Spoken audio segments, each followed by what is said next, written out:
Shamim Chowdhury joins us now from Gaziantep near the Turkish-Syrian border. Shamim, Russia extended the truce, but at the same time, it is sending a naval task force to establish a presence in the water off Syria. What exactly is Moscow trying to say here? What is Russia's plan?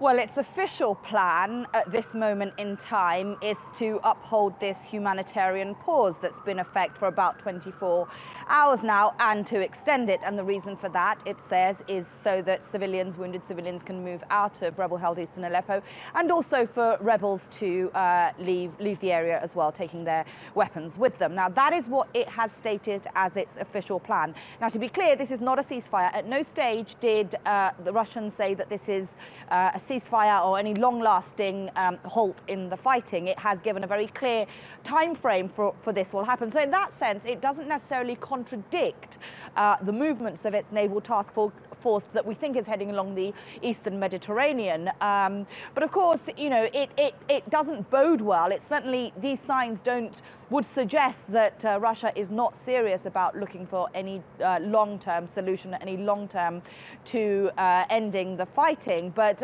it seems that it might be taking a pragmatic approach. But at the same time, the NATO has suggested that it could be it could be posturing. It could be Russia flexing its muscles, saying that, you know, we do mean business. We want these rebels to be either eliminated or to leave.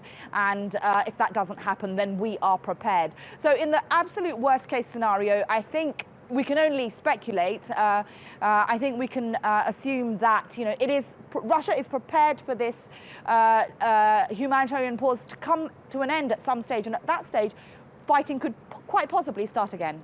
And now, Russia also wants moderate rebels to separate from what it calls terrorist entities. But rebels in Aleppo have been saying that the so-called human corridors have been under fire since the temporary truce began, and most rebels are refusing to leave the city.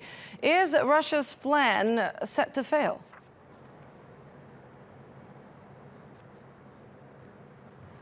Well, it doesn't look like it's succeeded so far. You know, if we're brutally honest, I mean, it's had 24 hours. During that time, the rebels haven't moved anywhere. They have come back and they said that they believe this is a psychological tactic on the part of the Russians and the Syrians to get them to surrender.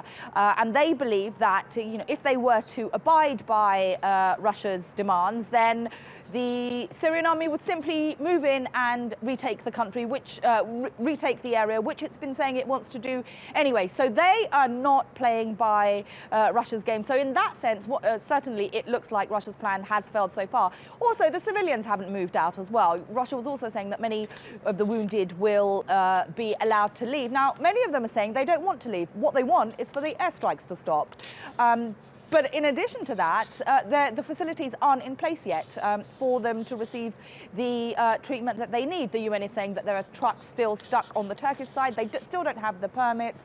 Now, the UN is saying that it's hoping to evacuate some people today. And as you mentioned, the Russians have said that there will be an extension in this humanitarian pause.